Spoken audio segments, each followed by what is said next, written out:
Eu acho que todos nós sabemos que a vida antigamente era bem mais difícil sem a tecnologia que nós temos hoje.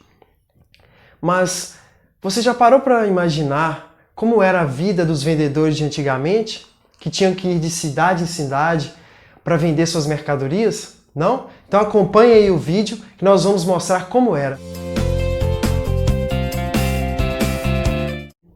Fala aí, amigo do museu, beleza? No vídeo de hoje nós vamos falar sobre uma das profissões mais importantes para o comércio brasileiro, que é a profissão do caixeiro viajante. Mas antes, se você ainda não se inscreveu no nosso canal, aproveita e se inscreve aí, porque toda semana tem vídeo novo. E aqui o projeto do Museu Vivo, para quem ainda não sabe, e eu vou repetir para quem já sabe, é um projeto de museu que a gente tem aqui na região do Vale do Aço e do Vale do Rio Doce. Mas também nós estamos nas redes sociais, inclusive aqui no YouTube, para estar levando e divulgando um pouco da cultura e a história aqui do nosso país e da nossa região. Então bora pro vídeo. Bom, o caixeiro viajante, ele basicamente é o vendedor, representante comercial de hoje. Antigamente não existia meios de transporte como os carros, caminhões, e as cidades tinham os grandes centros, como Rio de Janeiro, São Paulo, Bahia, mas as cidades menores do interior não tinha assim acesso fácil até essas cidades. O acesso era através de trilhas e caminhos bem apertados, vamos dizer assim. E o caixeiro viajante, ele fazia essa ligação entre as cidades pequenas e essas vilas dentro, dos estados.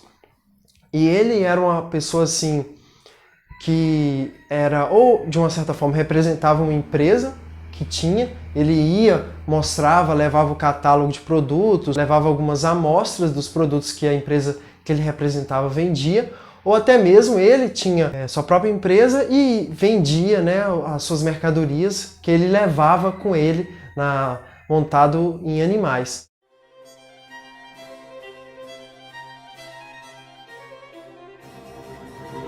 Então, já que hoje nós estamos falando sobre o caixeiro viajante, ele é um personagem muito de destaque na sociedade, porque além dele fornecer as mercadorias, ele levava essas informações de uma cidade para outra e até informações que vinham da Europa e de outras paradas do mundo.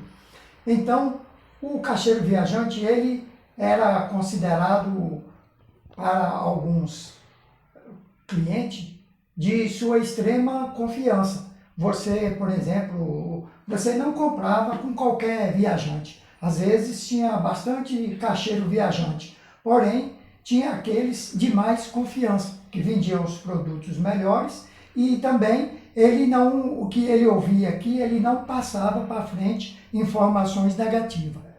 A história do caixeiro viajante, que ele vendia relógio. Ele vendia o ômega. Então, ele vendia muito.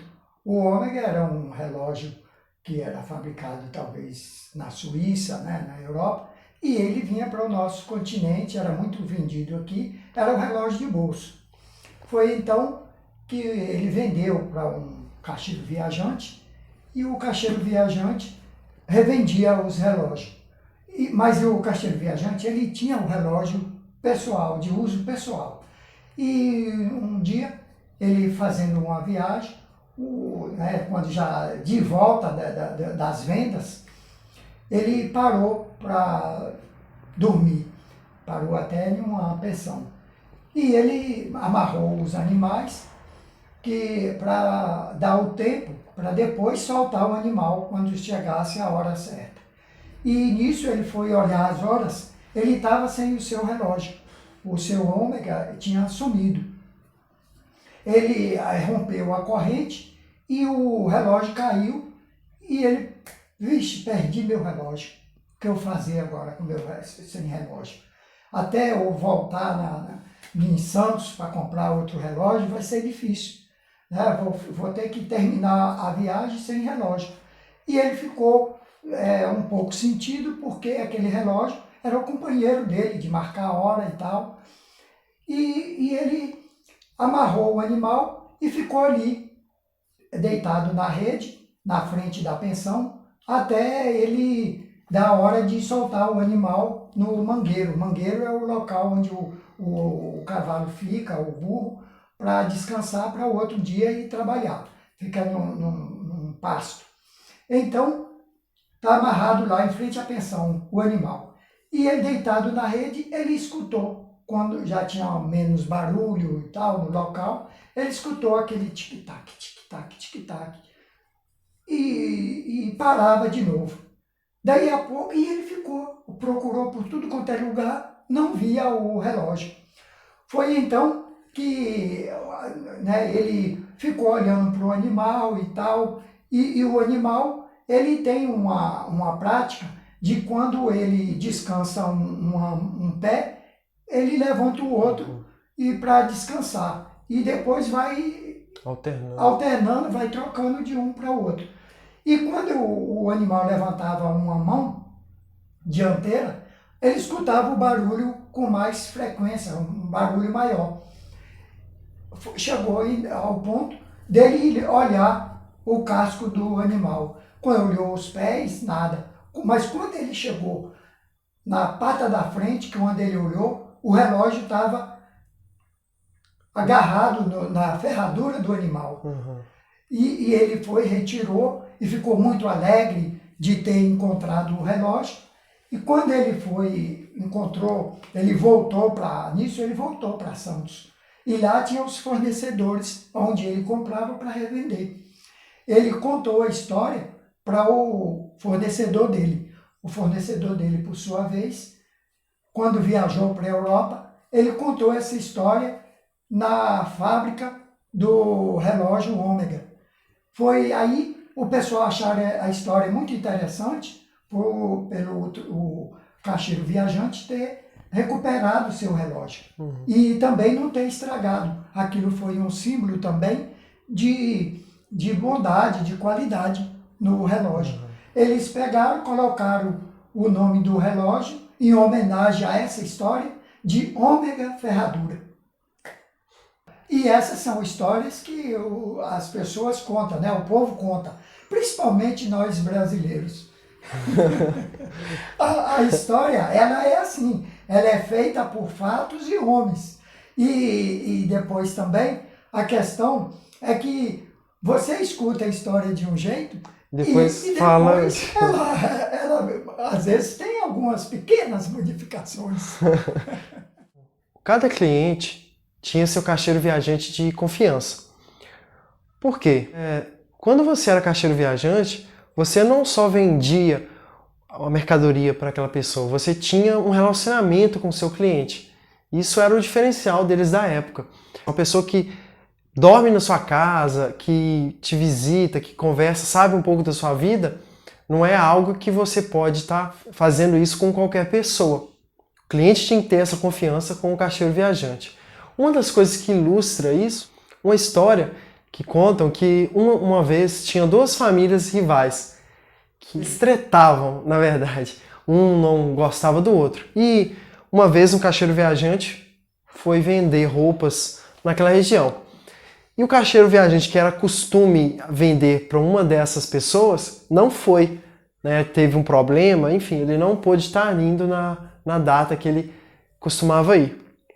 Estava chegando próximo a uma festa. Então essa fazendeira se viu assim apertada, né? Porque não queria ir com aquela mesma roupa para o casamento. Queria comprar uma roupa nova para ela e para as filhas. E o que ela fez? Acabou comprando desse caixeiro viajante mesmo. Fazendeira rival, o que ela fez? Ficou sabendo disso e comprou a mesma roupa para as escravas e as empregadas usarem no dia do casamento. E foi, assim, uma humilhação para aquela fazendeira, aquela mulher que comprou para as filhas. Porque naquela época, infelizmente, ainda existia essa ideia da escravidão. E para eles, na época, para a sociedade da época, era assim, vergonhoso vestir a mesma roupa que os escravos.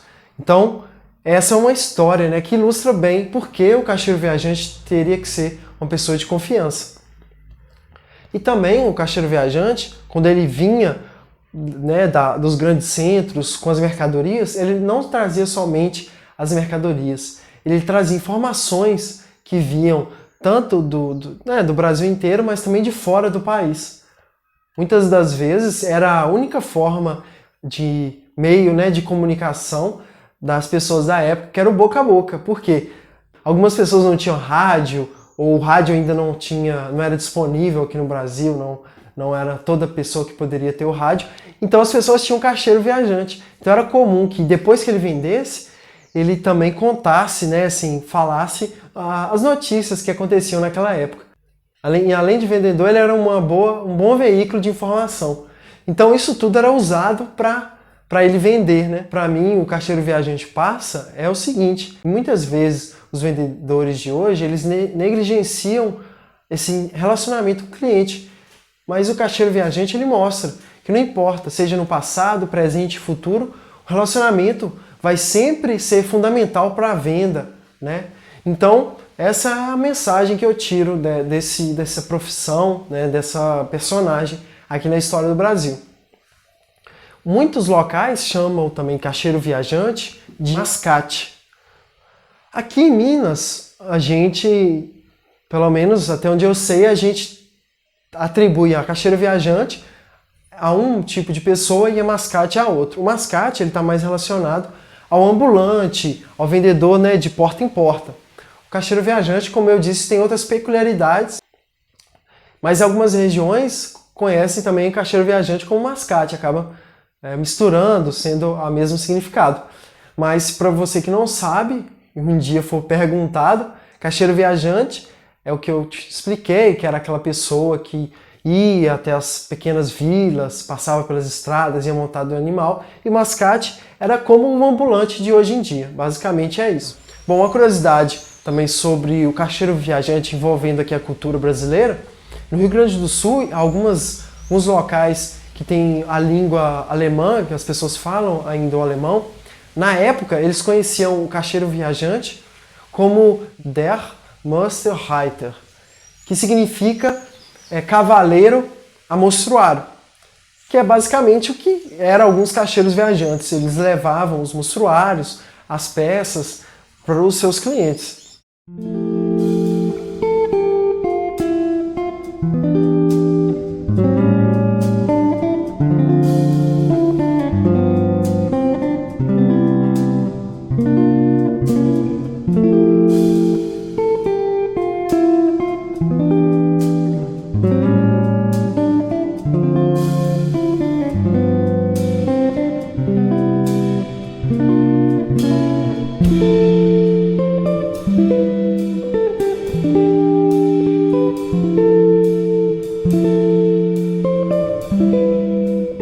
Bom, eu espero que você tenha gostado do vídeo, e para continuarmos produzindo esse conteúdo aqui no YouTube, se você ainda não é inscrito no nosso canal, vai e se inscreve aí agora, porque toda semana tem vídeo novo.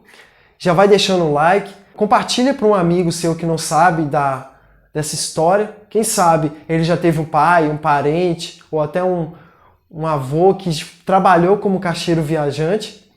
Você compartilhando também vai nos ajudar a cada vez mais levar, de uma certa forma, o conhecimento, a história e a cultura aqui do Brasil e da nossa região para todos.